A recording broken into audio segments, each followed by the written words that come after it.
तीसरे दिन माँ चंद्रघंटा स्वरूप की पूजा होती है। चंद्रघंटा देवी का स्वरूप तपे हुए स्वर्ण के समान कांतिमय है। चेहरा शांत एवं सौम्य और मुख पर सूर्यमंडल की आभा छिटक रही होती है। माता के सिर पर अर्ध चंद्रमा मंदिर के घंटे के आकार में सुशोभित है, जिसके कारण माँ देवी का नाम भी चंद्रघंटा हो गया। अपने इस रूप से माता देवगण संत एवं भक्त जनों के मन को संतोष एवं प्रसन्नता प्रदान करती है। माँ चंद्रघंटा अपने प्रिय वाहन सिंह पर आरूढ़ होकर अपने 10 हाथों में खड्ग, तलवार, ढाल, गदा, पास, त्रिशूल, चक्र, धनुष से भरे हुए 10 हाथों में शस्त्र हैं और तरकस लिए हैं। मंद मंद मुस्कुरा रही हैं। वाह, सारे शस्त्र हैं फिर भी अधरों पर मुस्कान है। इस देवी की कृपा से साधकों को अलौकिक वस्तुओं के दर्शन होते हैं, दिव्य सुगंधियों का अनुभव होता है और कई तरह की ध्वनियाँ सुनाई देने लगती हैं। इन क्षणों में साधक को बहुत सावधान रहना चाहिए। इस देवी की आराधना से साधक में वीरता, निर्भयता के साथ साथ सौम्यता और विनम्रता का भी विकास होता है। इसलिए हमें चाहिए कि मन, वचन और कर्म के साथ ही काया को भी वेद विधि विधान के अनुसार परिशुद्ध पवित्र करके चंद्रघंटा की शरणागत होकर उनकी उपासना आराधना करना चाहिए। यह देवी कल्याणकारी है। माँ चंद्रघंटा की पूजा करने से जातक के सभी पाप नष्ट हो जाते हैं और जन्म जन्मांतर का डर समाप्त हो जाता है और यह जातक निर्भय बन जाता है। माँ चंद्रघंटा की कथा। देवता और असुरों के बीच लंबे समय तक युद्ध चलता रहा। असुरों का स्वामी महिषासुर था, देवताओं के स्वामी इंद्र।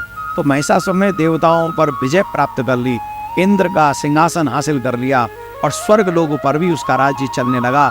इसे देखकर सभी देवतागण परेशान हो गए और इससे समस्या से निकलने का उपाय जानने के लिए त्रिदेव ब्रह्मा विष्णु महेश के पास गए। देवताओं ने बताया कि महिषासुर ने इंद्र, चंद्र, सूर्य, वायु और अन्य देवताओं के सभी अधिकार छीन लिए हैं और उन्हें बंधक बनाकर स्वयं स्वर्गलोक का राजा बन गया है। देवताओं ने बताया कि महिषासुर के अत्याचार के कारण अब देवता पृथ्वी पर विचरण कर रहे हैं और वह स्वर्ग से उनके लिए स्थान नहीं बचा है। यह सुनकर ब्रह्मा, विष्णु और भगवान शंकर का क्रोध अधिक बढ़ गया और क्रोध के कारण उन तीनों के मुख से एक ऊर्जा उत्पन्न हुई और देवगणों के शरीर से निकली हुई यह ऊर्जा उस ऊर्जा से जाकर मिल गई। यह 10 दिशाओं में व्याप्त होने लगी। तभी वहाँ एक देवी का अवतरण हुआ और भगवान शंकर ने देवी को त्रिशूल और भगवान विष्णु ने चक्र प्रदान किया। इसी प्रकार अन्य देवी देवताओं ने भी अपने माता को अपने अपने हाथों से अस्त्र शस्त्र से सजा दिया और इंद्र ने अपना वज्र और ऐरापत हाथी भी माता को दे दिया। ऐरापत हाथी से उतारा और एक घंटा माँ को दे दिया। सूर्य ने अपना तेज और तलवार दिया और सवारी के लिए शेर दिया। देवी अब महिषासुर से युद्ध करने के लिए पूरी तरह तैयार थी और उनका विशाल स्वरूप देखकर महिषासुर समझ गया था कि बेटा अब मेरा अंत आ गया, उसका काल आ गया। महिषासुर ने अपनी सेना को देवी पर हमला करने के लिए कहा। अन्य देवी देवता दानवों ने सबने मिलकर युद्ध किया।